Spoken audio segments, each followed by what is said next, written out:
ప్రపంచాన్ని మార్చే శక్తివంతమైన ఆయుధం చదువు అన్నాడు నెల్సన్ మండేలా. ఎరా స్కూల్కి దా ఎక్కువ.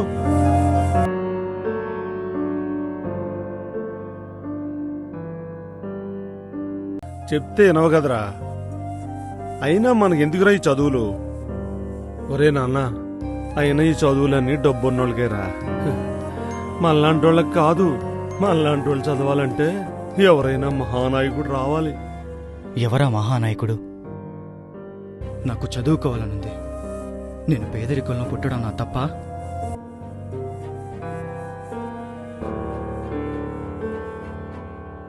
పుస్తకాలకి డబ్బులు కావాలి నాన్న.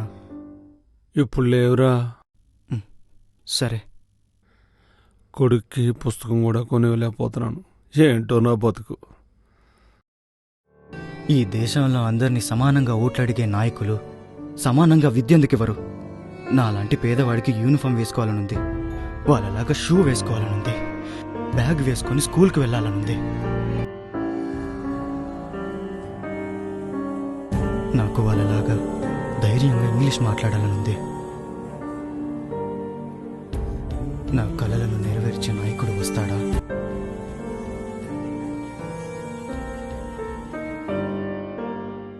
నా పేరు సాయి.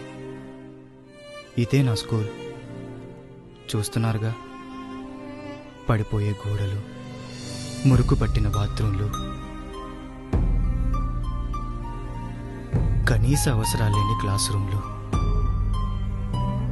నాకు ఇంగ్లీష్ నేర్చుకోవాలనుంది. దేశం అభివృద్ధి చెందాలంటే విద్యావేత్తలు కావాలంటారు, కానీ విద్యా వ్యవస్థ గురించి మాత్రం ఆలోచించరు. ఇంగ్లీష్ మీడియం చదువులన్నీ డబ్బున్న వాళ్ళకైనా, కాన్వెంట్కి వెళ్ళేది డబ్బున్న వాళ్ళేనా? నాలాంటి పేదవాళ్ళు ఇంగ్లీష్ మీడియంలో చదవకూడదా?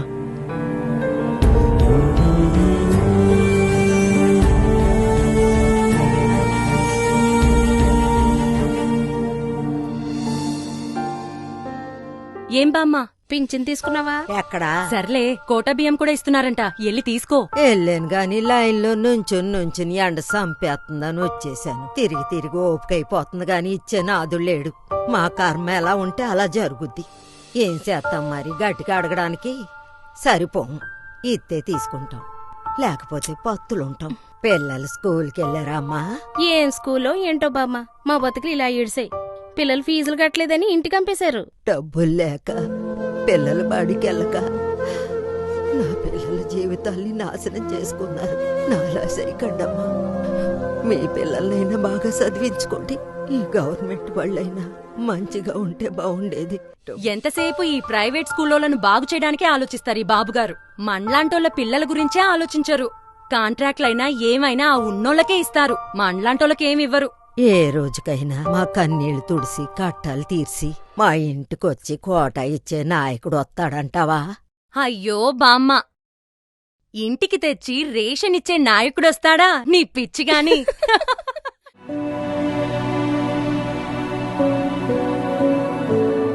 స్వామి, నిన్ను కోట్లిమ్మని అడగట్లేదయ్యా. ఇలా డబ్బున్నోళ్ళకి సాయం చేసే బాబులంటోళ్ళు కాకుండా మాలాంటి పేదోళ్ళకి సాయం చేసే నాయకుడినివ్వయ్యా. బాబు పాలనలో అభివృద్ధి కోసం ఎదురు చూసి చూసి అలసిపోయిన జనంలో మార్పు ఒక్కసారిగా మొదలయ్యింది. అప్పుడే జనం మధ్యలో నుంచి మండే సూర్యుడిలా ఆవిర్భవించాడు జగనన్న.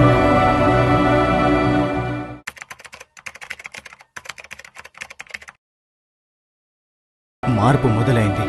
నా కల నిజమైంది. చిరిగిపోయిన చొక్కా నుండి స్కూల్ యూనిఫామ్ వచ్చింది, అరిగిపోయిన చెప్పుల నుంచి షూ వచ్చింది.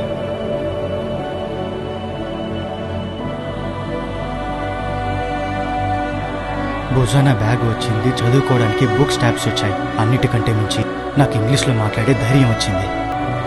ఏం పెద్దమ్మా, బాగున్నావా? ఇంటికొచ్చిచ్చే నాయకుడు వస్తాడా అన్నావు, వచ్చాడుగా. జగన్ బాబు వచ్చాక అందరినోళ్ళు మోయెత్తనాడు నా పెద్ద కొడుకు. దేవుళ్ళంటోడు. ఇప్పుడు చూసావా, ఇంటికొచ్చి పింఛను తెల్లారేసరికల్లా ఎత్తనాడు. అప్పుడు బాబున్నప్పుడు ఎండలో మగ్గిపోయి మాడిపోయేవాళ్ళం. ఇప్పుడు చూడు ఎంచక్కా చేస్తున్నాడు. ఏ కట్టం వచ్చినా వాలంటీర్లు వచ్చి మేమున్నాం, మీకేం వచ్చినా మేము చూసుకుంటామని చెప్తున్నారు. నవ్వారు కదంటే ఇప్పుడు చెప్పండి. బాగా చెప్పావు పెద్దమ్మా. ఆ చంద్రబాబు అది చేత్తా ఇది చేత్తా అన్నాడే గాని మన పేదలకు పనికొచ్చేది ఇది చేసిందే లేదు. జగన్ బాబు వచ్చాక బతుకులు బాగున్నాయి. ఫీజు కట్టడానికి మా ఇంట్లో అడగడానికి చాలా భయం వేసేది, కానీ ఇప్పుడు డైరెక్ట్ అకౌంట్ లోనే వేస్తున్నారు. జగన్ బాబుని కళ్ళంపటి నీరు తెప్పించకండి అమ్మా. మనల్ని ఎంతగానో చూస్తున్నారు. మంచాన పడ్డ వాళ్ళకు కూడా మంచం మీదకి రేషన్ తెచ్చిస్తున్నారు. ఆయన ఏ రకంగా చూస్తున్నారో ఆ రకంగానే మనం ఆయన్ని గెలిపించుకోవాలి.